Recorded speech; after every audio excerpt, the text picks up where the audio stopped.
I'm actually talking about material that I use in different ways in two different classes, in Intro to Russian Civilization and also in a course on Russian folklore and fairy tales. I'm actually going to start, though, with a object, the thing that's over my right shoulder here, which is something that I cart in each year to the Russian Civilization class. So I know several of you can probably tell me what it is. So I'm guessing that it's, is it a samovar? It is a samovar. Yes, indeed.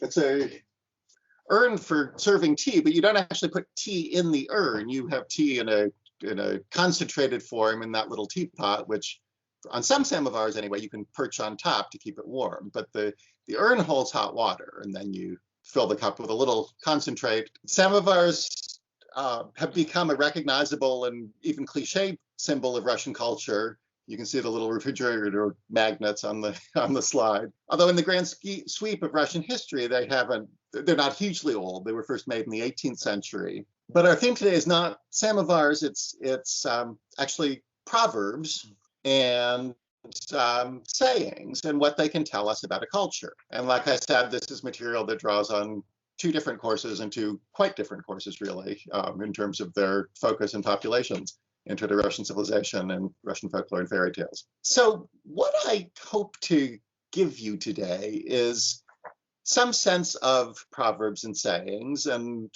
we'll look at a few together, and you'll get a chance to analyze one or more yourself.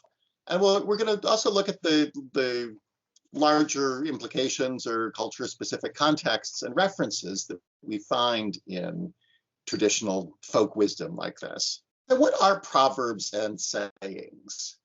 For a rather poetic description, we can turn to the great 19th century lexicographer and folklore collector, Vladimir Dahl, who says that a proverb, according to a folk definition, according to a folk proverb, is a flower, and a saying is a berry. For a more practical definition, both of these forms are idiomatic. In other words, they're distinctive expressions or set phrases.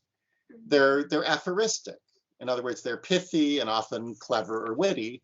Also, they're traditional. So unlike a well-known saying by a famous person or something, they're not usually ascribed to a particular person as the source, and they're widely known and spread throughout a culture. Often they express a common sense observation or some other bit of folk wisdom.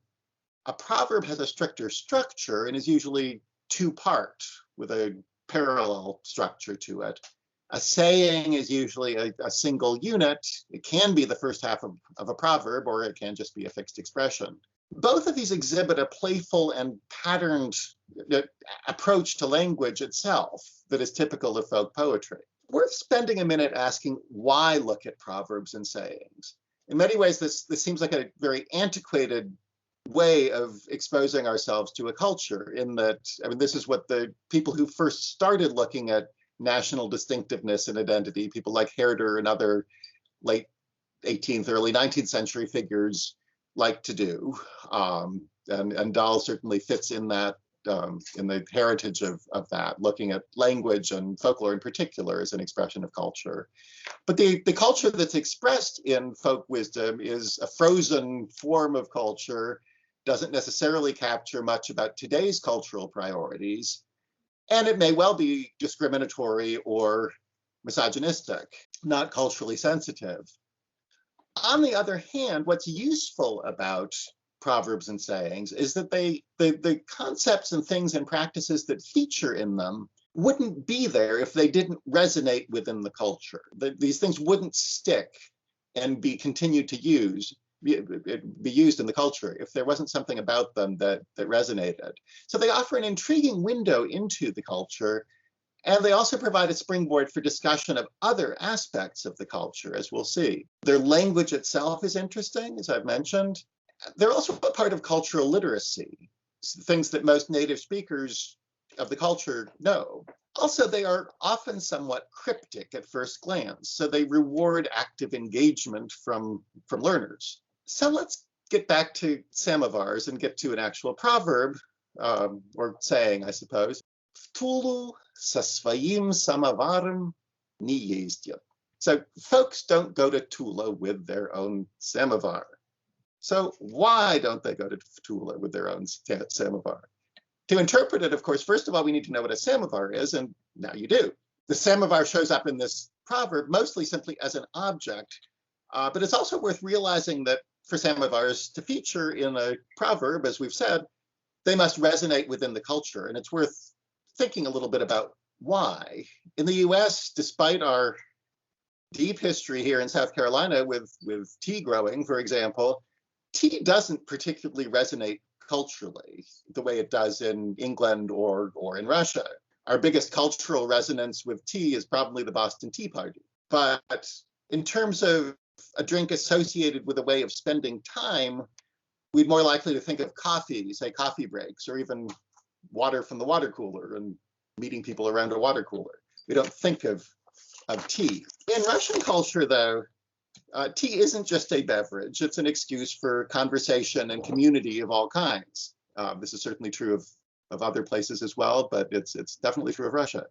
I love this painting, this conversation between a practical idealist and a theoretical materialist. So you can think for a moment about those sort of quixotic characterizations, but note that the conversation is taking place over tea in front of a samovar. What about Tula? It's an industrial city south of Moscow. It's really close to the country estate of the great Russian novelist Leo Tolstoy, Yasnaya Polyana. Back in the early 1700s, the Emperor Peter the Great commissioned a local family, the Demidovs, who were blacksmiths, to build Russia's first armaments factory in Tula. And the city has been a major weapons producer ever since. The Demidovs also produced a range of other metal wares, and they established the first commercial samovar factory there. Going to Tula with your samovar is like taking coals to Newcastle, in the English expression. Newcastle being a city that had a monopoly on the British coal trade for a number of years. So it has the sense of doing something superfluous and perhaps ridiculous. And people being what they are, this is, of course, has encouraged a lot of people to do precisely this. Social media and the internet are full of memes and posts of all sorts of people engaged in this seemingly misguided venture of taking samovars to Tula. Now it is your turn. So the group one was, there's an elderberry bush in the garden and uncles in Kiev. Any thoughts on that? We were dumbfounded. Dumbfounded. And we wondered if that maybe was the point. Yes, it was. Yes. So, and not just my point, but the point of the proverb. The two incongruent parts just kind of point out that the situation's illogical, maybe. Yeah. It's something to say when somebody is not making sense. One thing is not followed. That's full of non sequiturs. Mission accomplished. So the other thing to say about this, in addition to figuring out a meaning for it, it's interesting to, so like I said, it's interesting to look at the actual elements within the proverb, because they are going to resonate in ways in the culture. And so one interesting thing to look at is, this is a Russian proverb, but it has Kiev in it. And from a US perspective, we don't have a lot of history on this. We tend to think of Kiev as capital of Ukraine, Moscow as capital of Russia, two separate countries. But from a Russian perspective, Kiev is the capital of the first East Slavic state, and really from a Russian perspective of the first Russian state, even though it's not on current Russian territory. So in the Russian imagination, Kiev is not a foreign place. It is part of the cultural context of Russia.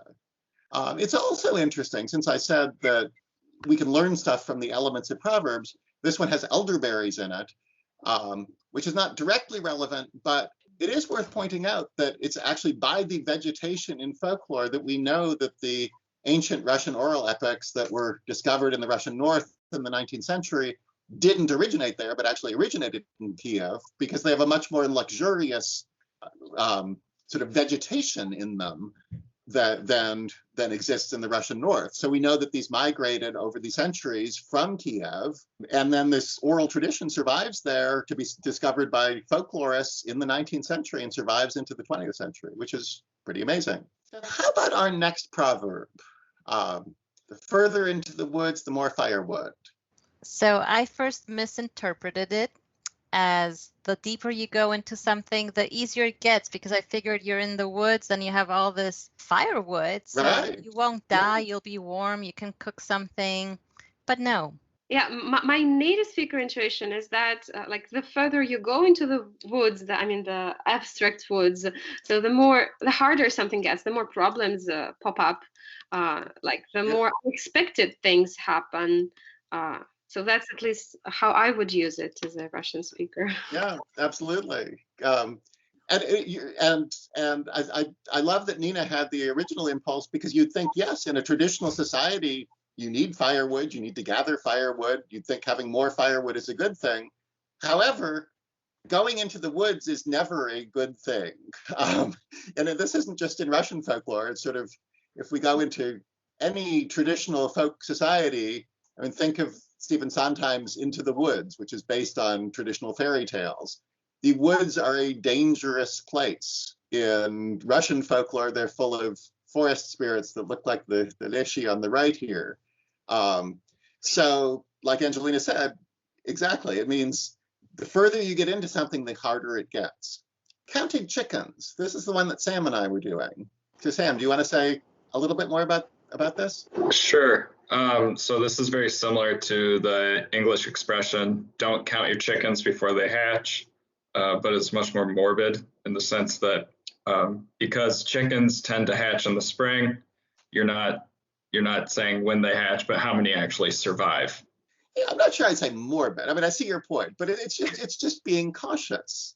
Newborn chicks are not necessarily going to survive, and just wait and be cautious and count them when they're doing a little better in the autumn. But did we have a group that looked at this proverb? Yeah, we were talking a little bit again because it was confusion. So I tried to explain what it would be from my point of view. Yeah. And the latest part was to explain what's connection with crossing and some sort of nature event. So thunder looks like a danger, but itself like some sort of like nature events which threaten your life. And the only way what you can prepare for that is just like cross himself, like some sort of like superstitious or religious way to defend yourself from nature.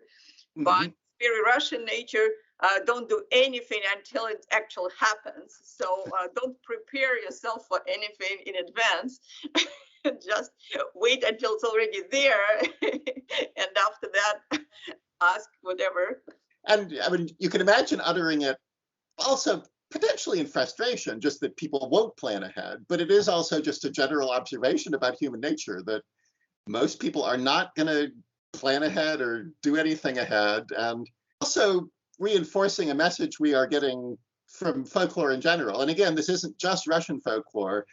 The world outside is scary. Once you get beyond outside your door, basically, inside your izba with your samovar and your family, things are nice. But once you get beyond that, it's a scary world out there.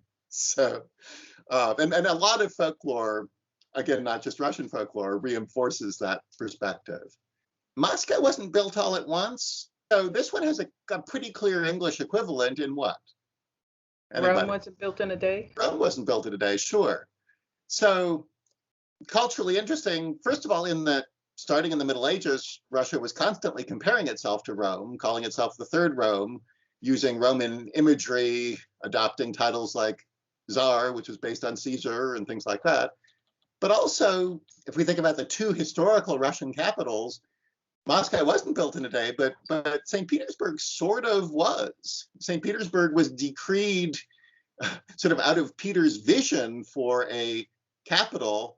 And so it's a planned city. It's a city of vistas and straight lines as opposed to sort of the haphazard sprawl of Moscow. And it was created so much at once that, as you see in the decree on the right here, Peter forbade people to build in stone anywhere else in the Russian Empire, so that all the stonemasons and all the stone would go to Petersburg. So that's not what the proverb's referring to, but in the context of Russian culture, it's interesting to compare Moscow and Petersburg and how different they are in that respect. So that is my talk. I'll just say two things. In the Russian Civ class anyway, these are the sorts of little things that I like to use to expose students to a concrete aspect of culture that may not have obvious immediate significance, but gets them thinking a little bit, and often gets them thinking about differences between their own culture and a culture that they're studying. And it also takes advantage of the Russian formalist concept of defamiliarization. When Viktor Shklovsky came up with this 100 years ago or so, it was sort of perverse in that everybody else who had studied literature always thought that literature was there to make things more comprehensible, to explain things. And he was arguing, no, its purpose is to make them less immediately clear so that people have to work harder to understand them. They have to work harder and more actively at perception. And so I think having things like these proverbs that you have to struggle with a little bit are useful in that they promote active engagement. And they also help, as I started out saying, with engaging students at very different levels.